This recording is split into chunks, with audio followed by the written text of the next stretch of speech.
Na leo tuna ujumbe maalum kuombea ulinzi kwenye tumbo la mwanamke. So katika maombi ambayo unatakiwa kuomba ni maombi ya ulinzi.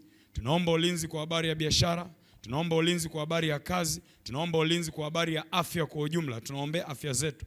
Lakini hapa leo nataka tuende ndani zaidi, tuombe ulinzi tumbo la mwanamke. Sasa unaposema tumbo la mwanamke, kwa kawaida ukisema tumbo linafahamika ni tumbo hilo linaloonekana. Ndio maana Kiswahili hakijitoshelezi sana, lakini kwa Kiingereza wametofautisha. Kuna kitu kinaitwa stomach, kuna kitu kinaitwa womb. Anapozungumza womb mara nyingi anazungumza tumbo la uzazi, lakini akisema stomach anazungumza tumbo la chakula.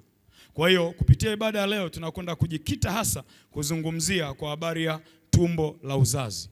Tumbo la uzazi lina sifa nyingi au limebeba vitu vingi.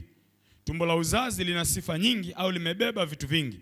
Kwa hiyo unaposikia nasisitiza kwamba tuombe ulinzi kwenye tumbo la uzazi, ujue ni sehemu ya thamani sana na imebeba vitu vya thamani sana kwa manufaa ya nchi, ya mtu mmoja mmoja au ya familia au ya jamii. Tumbo la uzazi limebeba dhamana na azma kubwa sana ya vitu vingi au limebeba vitu vikubwa. Namba moja, tumbo la uzazi limebeba thawabu. Limebeba thawabu. Zaburi 127 mstari wa 3. Tutasoma Bible ya Kiswahili alafu tutanitafutia King James Version. Tazama, wana ndio urithi wa Bwana. Wana ndio urithi wa Bwana. Alafu anamalizia anasema uzao wa tumbo ni thawabu. Uzao wa tumbo ni thawabu. Kwa kinachotokana na tumbo au kinachotokana na kizazi ni nini? Ni thawabu. Kwenye Bible ya Kiingereza anasema rewards. Rewards kwa maana ya kwamba ni zawadi. Niangalizie King James Version. Behold, children are heritage from the Lord. The fruit of the womb is a reward. The fruit of the womb is a reward. Sasa hapa kuna kesi kidogo. Kama uzao wa tumbo ni zawadi, inakuwaje unamcheka ambaye hana watoto? Inakuwaje unagombana ambaye hana watoto? Inakuwaje mume na mke wanapambana, wanagombana kwa sababu mmoja hajazaa au kwa sababu mmoja ana mtoto nje, mwingine ana mtoto kwenye ndoa? Vita inatoka wapi? Ukitambua ile neno linasema the fruit of the womb is a reward, kwamba hii ni zawadi. Kama ni zawadi maana yake inakuja kwa matakwa ya anayetoa. Kama ni zawadi inakuja kwa matakwa ya anayetoa. Lakini pointi kubwa hapa ambayo nataka tuifanyie kazi ni kwamba tumbo limebeba nini? Zawadi au limebeba thawabu. Tumbo la uzazi. Kwa hiyo pointi ya kwanza ya msingi sana ni kwamba kizazi cha mwanamke au tumbo la uzazi wa mwanamke limebeba nini? Zawadi. Limebeba nini? Thawabu. Limebeba nini? Kitu cha thamani. Na hichi kitu cha thamani au hii zawadi ya thamani ambayo imebeba kwenye tumbo la uzazi, anayetoa ni nani? Ni Mungu. Wanawake, mkijua kwamba tumbo la uzazi limebeba zawadi au limebeba reward, na reward hii inatoka kwa Mungu, hamtachekana. Hakutakuwa na maneno ya kusemana. Lakini pia ili somo litakiwa liwauguse na wanaume wangekuwepo hapa wangenielewa. Haina maana ya kugombana na mke wako kwa sababu hamna mtoto.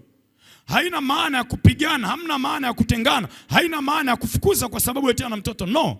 Hii ni reward, na kama ni reward itakuja lini? Kwa wakati wa yule anayetoa reward akiwa tayari. Pigia Yesu makofi kama umeanza kunielewa. Ongeza makofi kwa Yesu. Niangalizie Zaburi 139 mstari wa 13 na 14. Uumbaji unakamilishwa ndani ya tumbo la mwanamke. Hii ni pointi ya pili. Tumbo la mwanamke linakamilisha uumbaji au uumbaji unakamilishwa ndani ya tumbo la mwanamke. Uumbaji hukamilishwa ndani ya tumbo la mwanamke. Zaburi 139 mstari ule wa 13 na ule wa 14. Anasema, maana wewe ndiwe uliyeniumba mtima wangu, uliniunga tumboni mwa mama yangu. Uliniunga tumboni mwa mama yangu. Ile kukamilishwa palikamilishwa ndani ya tumbo. Lakini hapa unaweza ukapata mambo mawili. Jambo la kwanza unaweza ukasema kukamilishwa kwa huyu mtoto au ukamilifu wake uliniunga au aliunganishwa, ulikamilikia ndani ya tumbo. Lakini kwa maana nyingine pia anamaanisha kwamba aliunganishwa na tumbo la mama. Aliunganishwa na tumbo la mama ambalo ndilo lilikuwa linamfeed, ambalo ndilo lilikuwa linampa nini? Chakula. Kwa hiyo uumbaji wa mtoto, uumbaji wa mtu ukamilishwa ndani ya tumbo. Ile picha, ile ramani inaanzia rohoni. baadaye inakamilishwa ndani ya tumbo, na ule muda wa kukaa tumboni, uumbaji ukishakamilika, ndipo mtoto anafanyaje? Anatoka. Leo tunasoma biolojia. Sema amina teacher. Haleluya. So complete formation ya mtoto inafanyikia wapi? Tumboni. Ndio maana utasikia unaambiwa siku zake bado, siku za kujifungua bado. Zile siku bado kwa nini? Kuna viungo havijakamilika, kuna viungo havija imara. Vikishakuwa imara ndipo mtoto anafanyaje? Anakuja, anatoka wakati wake ukifika. Na wale ambao wanajifungua kabla ya wakati, kuna process zingine za kisayansi. Utasikia mtoto amewekwa kwenye chupa, mtoto amehifadhiwa hospitalini, ni mpaka pale atakapokoma, mpaka pale atakapokamilika. Sema Yesu nisaidie. Uumbaji ndani ya tumbo langu usiwe na kasoro. Watoto wangu wote wawe salama, niliowazaa na nitakao wazaa na watakao patikana baadaye, kwa jina la Yesu. Sema amen. Tunaendelea na mafundisho haya, na ujumbe wa leo unasema kuombea ulinzi kwenye tumbo la mwanamke. Lakini kabla hatujaingia kwenye eneo la kuombea ulinzi, nataka nielezee na naendelea kuelezea umuhimu wa tumbo la mwanamke au umuhimu wa kizazi cha mwanamke. Namba moja, tulisema kizazi cha mwanamke kimebeba zawadi au kimebeba thawabu. Lakini namba mbili tukasema uumbaji unakamilishwa ndani ya tumbo au uumbaji unakamilika pale ndani ya tumbo la mwanamke. Na namba tatu, kitu kingine cha msingi au cha muhimu kwenye tumbo la mwanamke ni kwamba Mungu humtambulisha mtu tangu akiwa kwenye tumbo la mwanamke. Kwa hiyo tumbo la mwanamke limebeba utambulisho.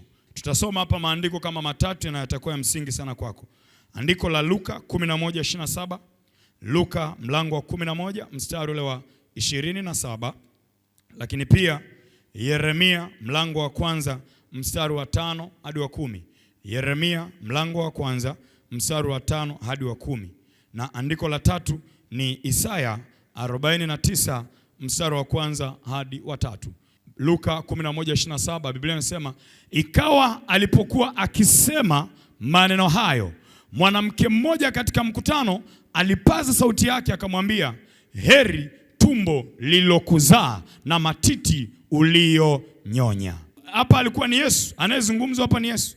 Huyu mama alimuona Yesu, vile ambavyo Yesu anahubiri, vile ambavyo Yesu anaongea kwa hekima, vile ambavyo Yesu anaongea kwa utulivu, vile ambavyo Yesu amejaa neema.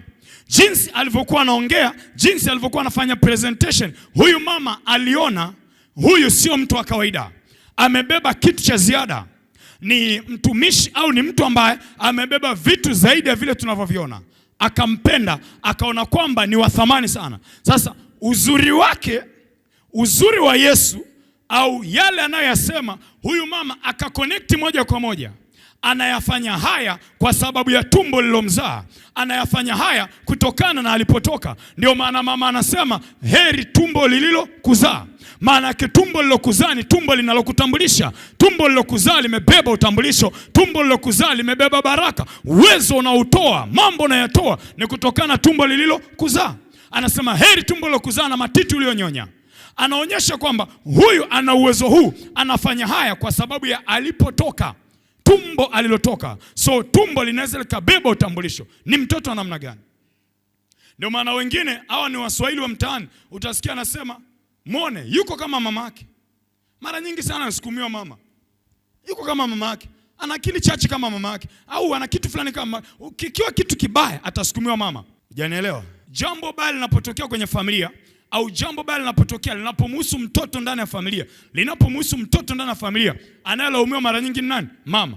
Ana akili chache kama mama yake, mjinga kama mama yake. Kwa nini anasukumiwa mama? Alafu mazuri hawayasemi. Ana heri huyu mama, maana huyu mama aligundua uzuri wa Yesu unatokana na mama yake. Uzuri wa Yesu unatokana na tumbo alilotoka. Ndio maana sema heri tumbo lililokuzaa. Mwambie mwenzako heri tumbo lililokuzaa. Mwambie heri tumbo lililokuzaa. Maana unaonekana unampenda Mungu. So kwa pointi unaweza ukaelewa kwamba utambulisho wa mtu unatokana na tumbo alilotoka, kizazi alichotoka. Nitaenda mbele, kuna sehemu nitakufikisha utanielewa zaidi kwamba watoto wetu maisha wanayoishi, mabao wanayoyapata, magumu wanayopitia, struggling wanazopitia, jinsi wanavyopambana, jinsi wanavyoteseka, wa kwanza anayetakiwa kulaumiwa ni mwanamke. Leo nitakufundisha. Na sita kuonea huruma, nitakukazia macho vizuri. Alafu utaelewa ni kwa nini. Somea andiko, nifungulie andiko jingine. Kabla, hii ni Yeremia 1 mstari wa 5. Kabla sijakuumba katika tumbo nalikujua, na kabla hujatoka tumboni nilikutakasa. Nimekuweka kuwa nabii wa mataifa. Nimekuweka kuwa nabii wa mataifa. Hii introduction inayotolewa, utambulisho unaotolewa, inaonyesha Mungu alimjua Yeremia tangu akiwa wapi? Tumboni. Sio tumbo la ugali, ni tumbo la uzazi. Anamwambia ulipokuwa tumboni nilikujua, nikakuweka kuwa nabii wa mataifa. Kwa hiyo utambulisho wa Yeremia, utambulisho wake ulianzia wapi? Tumboni. Kwa hiyo tumbo linabeba utambulisho wa kile kitakachotoka. Tumbo linabeba utambulisho wa yule atakayetoka. Atafananaje? Atakuwa na future gani? Ataonekana vipi? Atafanya huduma gani? Na kuombea tumbo lako Mungu alisaidia likatoe vitu vizuri. Na aliombea tumbo lako likatoe vitu vizuri. Na aliombea tumbo lako likatoe watoto wenye akili, likatoe maprofesa, likatoe mainjinia, likatoe madaktari, likatoe wanasiasa, likatoe watu wenye hekima. Heri tumbo lako, na nalibariki tumbo lako katika jina la Yesu Kristo. Sema amen. Tumbo limebeba nini? Utambulisho. Tumbo limebeba nini? Utambulisho. Muonekano wako, maisha yako, mwenendo wako, sosi ni nani? Tumbo la uzazi la mama yako. Na wewe pia unaweza kuwa source ya maisha mazuri, maisha mabaya, muonekano mbaya au muonekano mzuri wa watoto wako. Muonekano mzuri kutokana na haya ukiweza kuyashika na kuyafanyia kazi. Niwekea ile andiko la 3. Isaya 49 mstari wa 1. Neno la Mungu nasema, nisikilizeni enyi visiwa, tegeni masikio yenu enyi makabila ya watu mlio mbali sana. Bwana ameniita tangu tumboni, toka tumboni mwa mama amenitaja jina langu. Huyu anaonyesha kwamba kabla hajatoka nje Mungu alishamuita, Mungu alishamtaja jina, Mungu alishamweka kuwa nani. Na ndio maana hata kule tumesoma kwa Yeremia, anamwambia Yeremia, nalikujua tangu tumboni na nikakuweka kuwa nabii wa mataifa. Kwa hiyo mtoto huyu anapotoka tayari Mungu alishafanya confirmation kwamba this is my son, this is my prophet. Hello? Unanipata? Utambulisho unafanyika wapi? Kwenye tumbo la uzazi. Na huyu naye anasema Mungu alinijua jina langu na akanitaja tangu tumboni mwa mama yangu. Ameniita jina langu tangu tumboni. So tumbo la mwanamke ni la kuombea sana. Tumbo la mwanamke ni la kulibariki sana, maana limebeba future ya mtoto, limebeba future ya mtu fulani. Anaweza akawa mtu mkubwa sana, anaweza akawa mtu mzuri sana ikiwa utayatambua haya. Lakini usipoyatambua, shetani anajua.